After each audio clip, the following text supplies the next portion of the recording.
provide one of the few stabilizing factors in the nuclear age.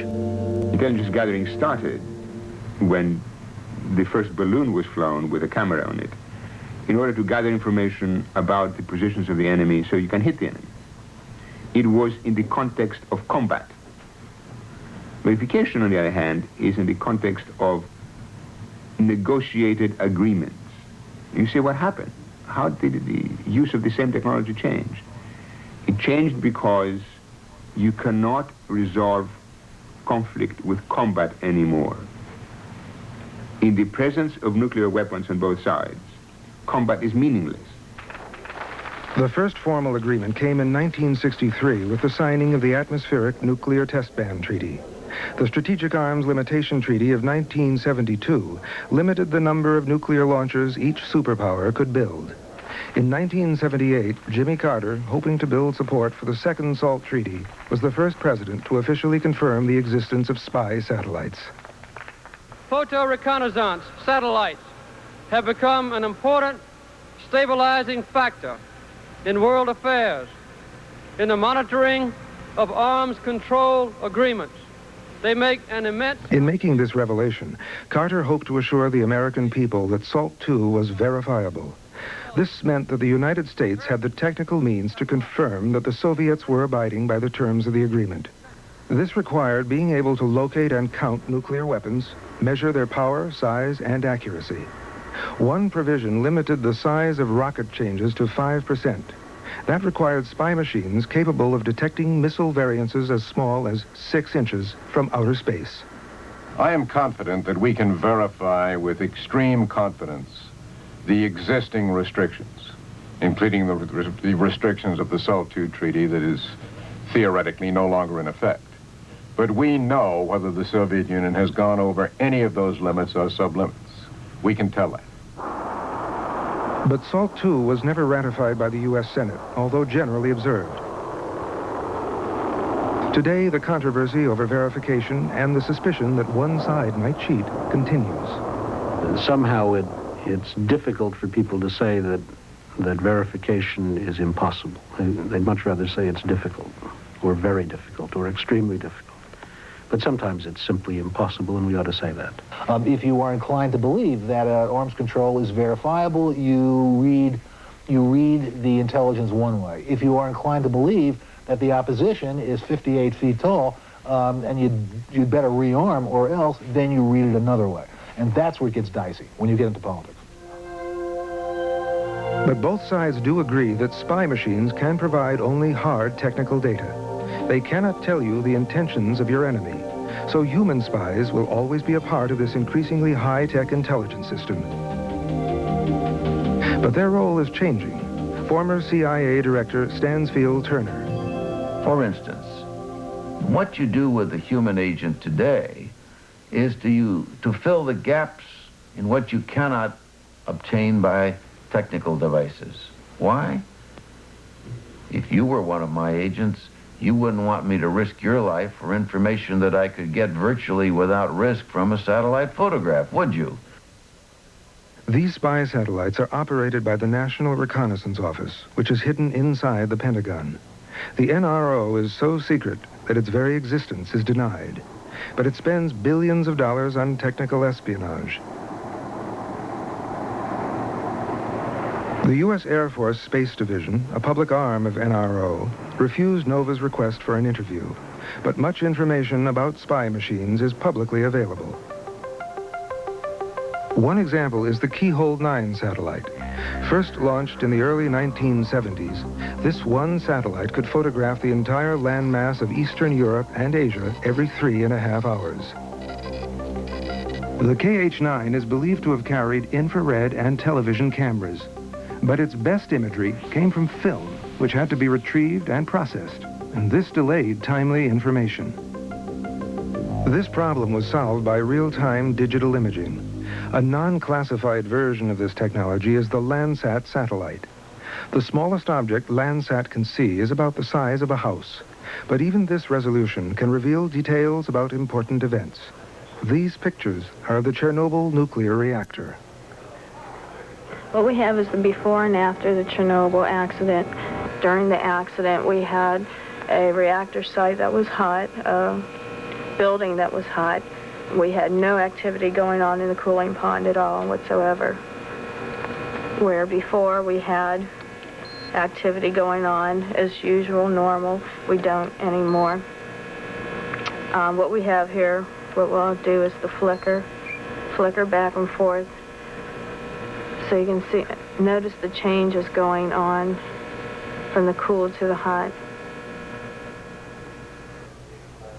This is what allows satellites to make real-time pictures, an invention called a charge-coupled device.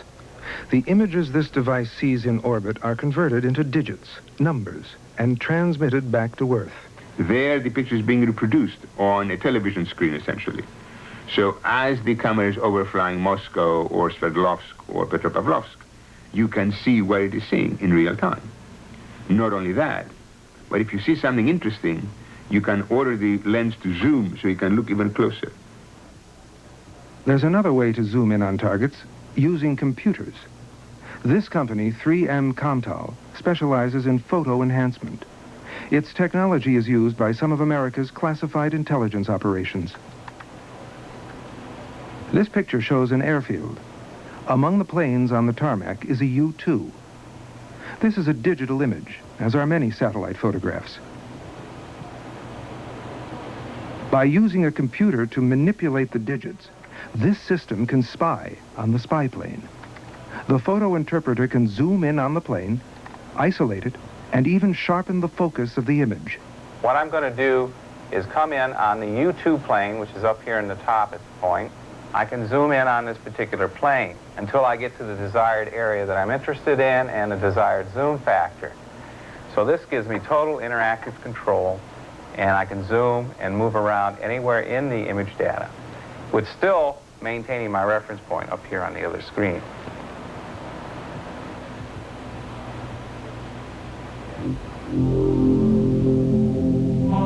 This is another example of transforming numbers into images.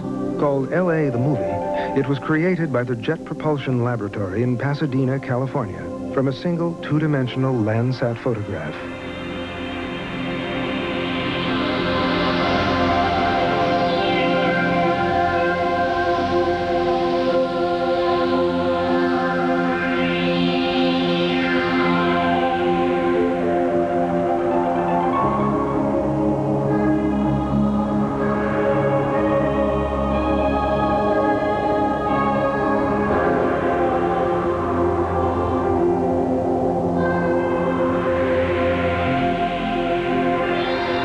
Creator of L.A. the Movie, Kevin Hussey.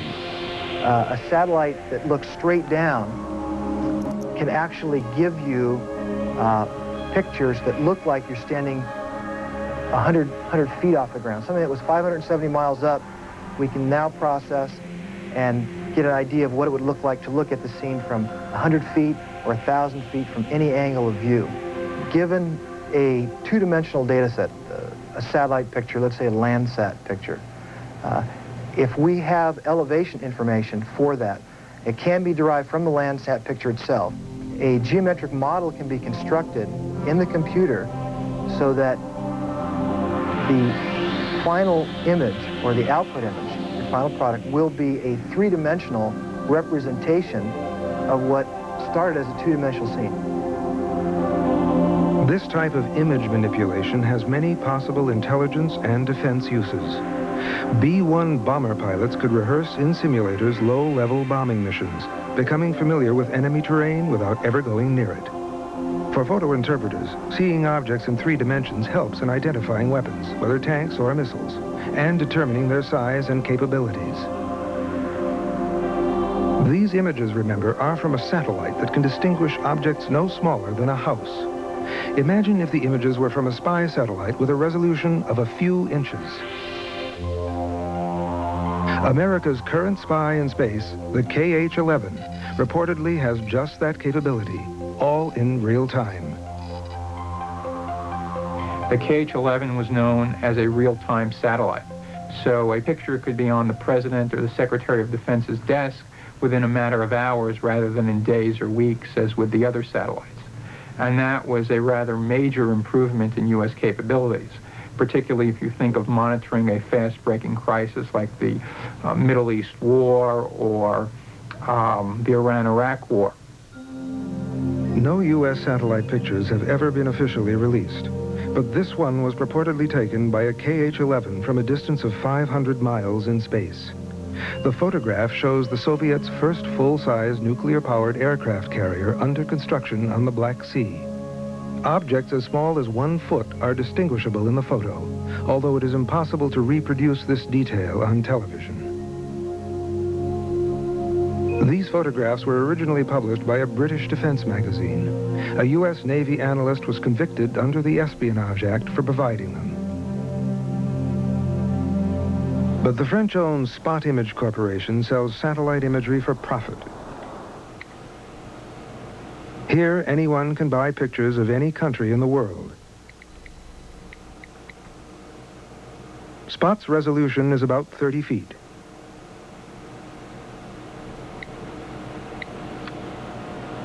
In this case, the pictures are of a controversial radar defense installation near Krasnoyarsk in central Siberia. Some critics argue that it is part of a Soviet defense system that violates the Anti-Ballistic Missile Treaty.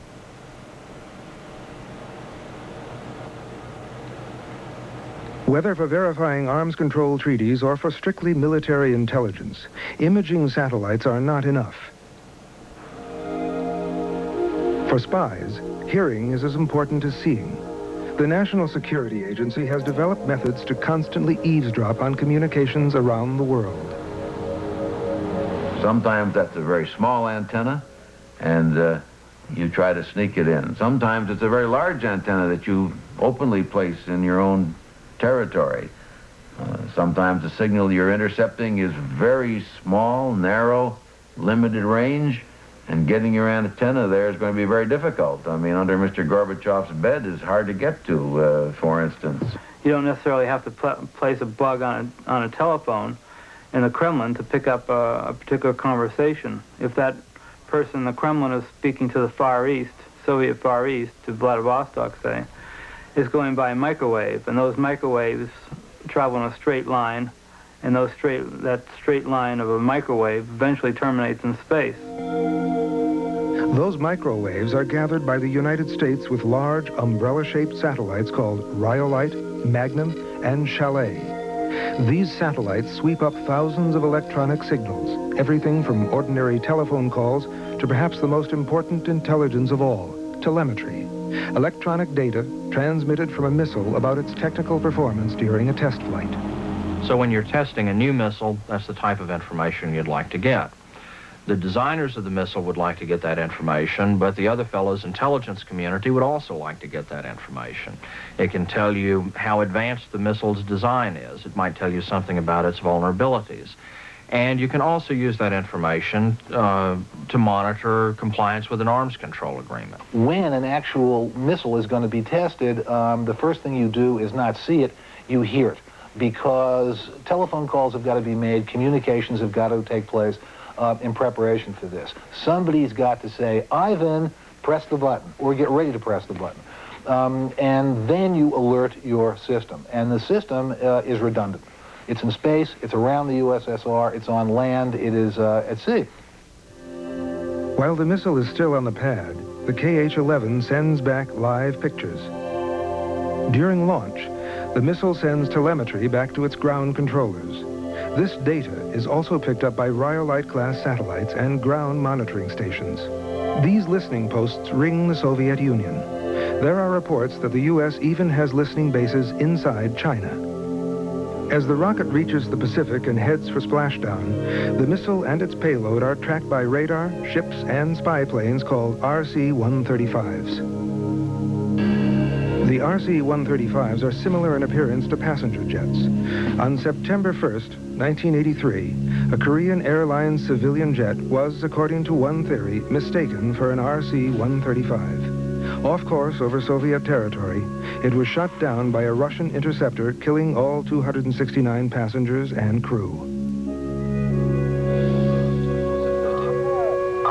A Out of countless recorded Soviet transmissions, America's spy system was able to isolate the voice of the MiG pilot who shot down the KAL airliner.